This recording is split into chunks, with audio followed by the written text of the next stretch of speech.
We're taking a look at the updated NFL head coach hot seat rankings. I got 10 names on this list. It's not going to be all 10 that get fired. It probably doesn't end up even half of them end up getting fired, but several names I want to have conversations about in general. Before we get into it, who do you think will be the next NFL head coach fired?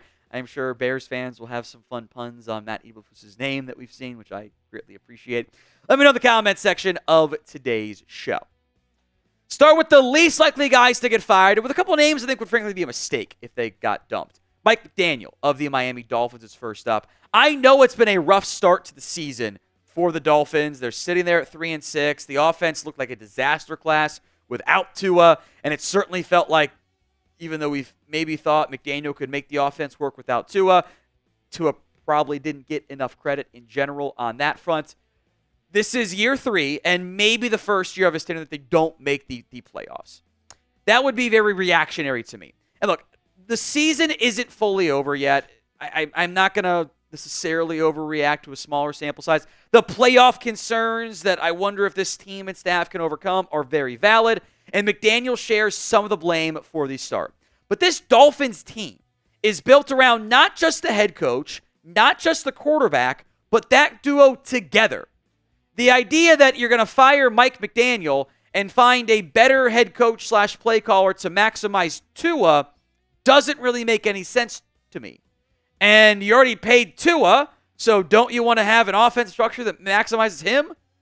This is how it is supposed to be built. If you're going to move on from one, move on from both. You're not going to move on from Tua. You just paid him. Let Mike McDaniel continue to try to coach his way out of this. The roster will need some overhaul, but it's not blow it up time in Miami.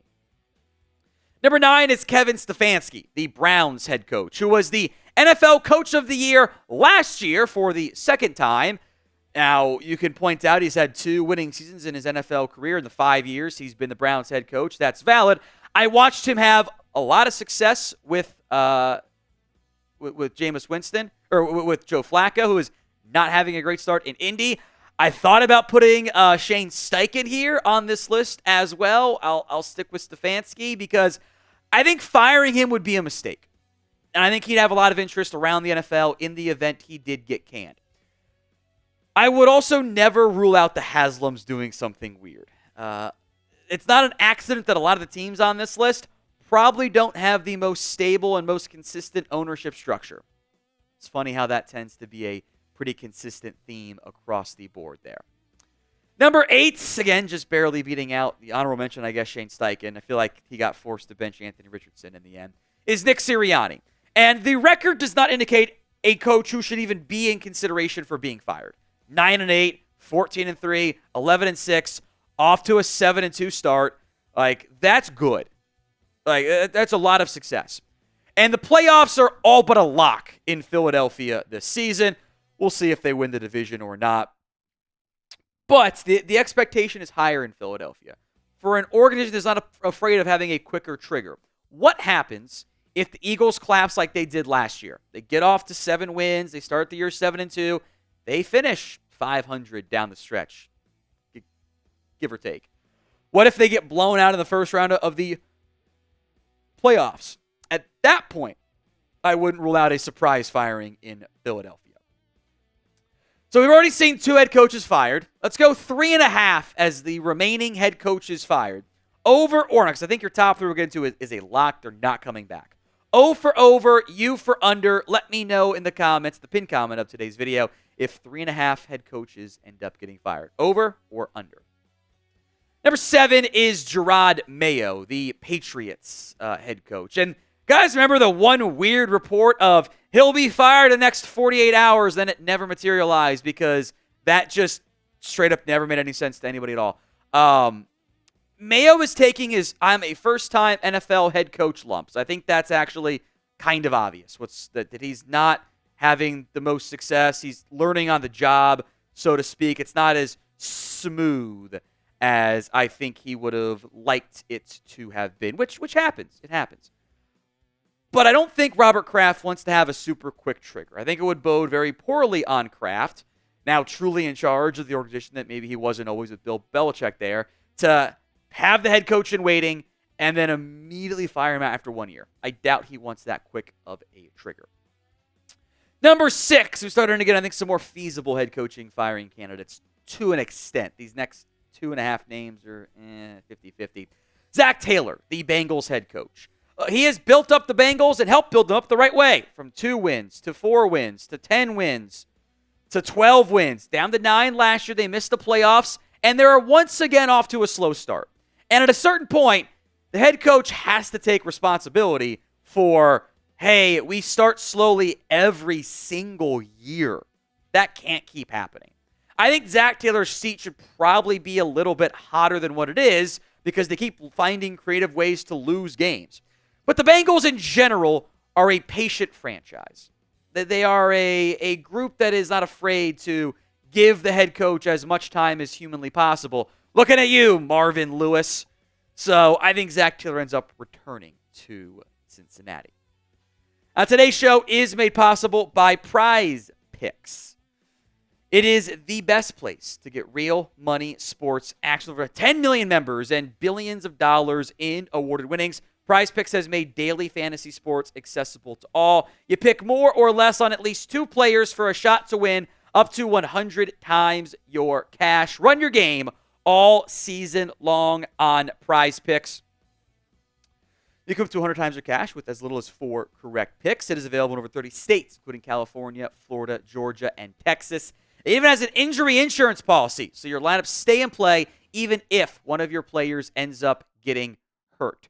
Prize Picks is the best place to get real money sports action. You can ride my boy Harrison's picks here. Jaden Daniels less than passing yards against the Eagles on Thursday Night Football. And A.J. Brown more than 78.5 receiving yards.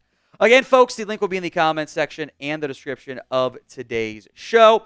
That's prizepicks.com/CLNS. Use code CLNS. Get $50 instantly after you play your first $5 lineup. It's prizepicks.com/CLNS and use code CLNS. Number 5 is Antonio Pierce. And maybe you could make an argument that someone like Todd Bowles could be in this conversation, but his offense is super banged up. They're only 2 games below 500, and they just won a playoff game last year, which can't really say about anybody else on this list. I think he gets 1 more year. And I think the Raiders are probably more likely to retain Antonio Pierce, barring some collapses for any of these guys on this list, including guys like Shane Steichen and Todd Bowles. The Raiders have fired too many coaches as of late. They have moved on from Gruden, from Josh McDaniels. They then hire the interim Antonio Pierce. I will say, firing the offensive coordinator halfway into your first year as head coach is a really bad sign. That is not good. And he talked tough and then is very much a cowardly coach at in-game decision-making. I don't like that. I think at a certain point, though, the Raiders have to give somebody 2 full years. Otherwise, it's just more constant turnover. Number 4 is Brian Daboll, the Giants head coach. Now, I actually do buy some of the theories of he might not be the easiest guy to get along with. He and Wink Martindale clearly did not get along. There's been some other questionable comments made previously. The Giants overachieved in year 1. They made it to the playoffs. They won a playoff game, which was crazy. They were bad last year. I think they regressed more to the team than that they were. They look just as bad, if not worse, right now. Now, Daboll got the old vote of confidence. So did GM Joe Shane. That might not be a good thing in the long run. I kind of get the vibe they're going to make the move away from Daniel Jones and start Drew Lock instead, or maybe Tommy DeVito down the stretch this year. He is I mentioned the 3.5. That's the one I'm just not sure on. I wouldn't be shocked if a change happened, if ownership gets a little bit antsy up in New York. I also think he can get another chance. Number 3, Matt Eberflus of the Chicago Bears. The top 3 are very clearly the top 3, however you want to rank them. I just don't see how they maintain their jobs. Eberflus wasn't good in year 1, 3-14. And last year, it certainly seemed like the Chicago Bears are going to make the move to move on from Matt Eberflus and actually do the smart thing and set yourself up for, we're going to have a new head coach, a new offensive scheme, and we're not going to risk doing this whole, hey, we're going to have a new OC, fire the OC, and then bring in a new coaching staff in year 2 of Caleb Williams, and that is exactly what they're trending towards right now. Last year they were 3-7, and they went on, or 2-7, and went on a bit of a heater down the stretch, and Matt Eberflus saved his job.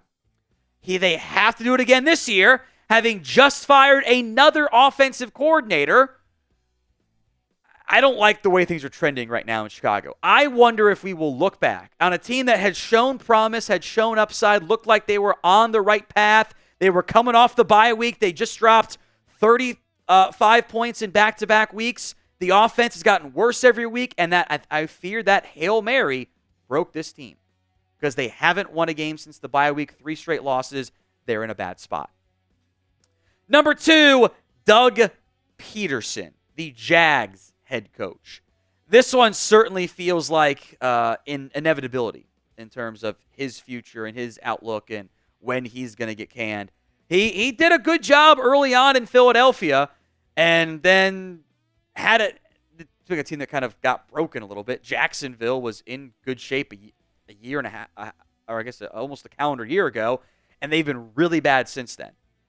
Jags have lost 3 straight games. They have the Lions this upcoming week. If they drop to 2-9, would anyone be surprised if they fired Doug Peterson during the bye week? If they do, by the way, on behalf of Jacksonville, please fire Trent Baalke. You cannot get to have 3 number 1 picks in 5 years. That's what Jacksonville is currently projected to have. If you've got 3 number 1 picks in 5 straight years, your GM has to get canned too. Now, when Doug Peterson gets fired or any of these guys get fired, we will do head coach candidate videos. We did one for the Jets, did one for the Saints. Shout out my boy Trace for handling that one. Hit that sub button if you haven't already, youtube.com/chatsportstv. Now, Peterson might be the next head coach fired, but that's only because Jerry Jones doesn't like paying fired coaches. Mike McCarthy's done in Dallas. There's no way he gets to return and with his contract up. His passing offense had 45 yards from the starter last week. It's time. I actually do feel bad for Big Mike. I think he got set up for failure this year in Dallas with the way the Jones boys handled their front office and their roster moves. But it's one thing to be set up for failure and try to fight your way through, and another to just lovingly embrace it with open arms the way McCarthy has done this year. It's time for actual change in Dallas, and Mike McCarthy's moving on from, if you want to phrase it delicately and say it's invited not to return, is the first step.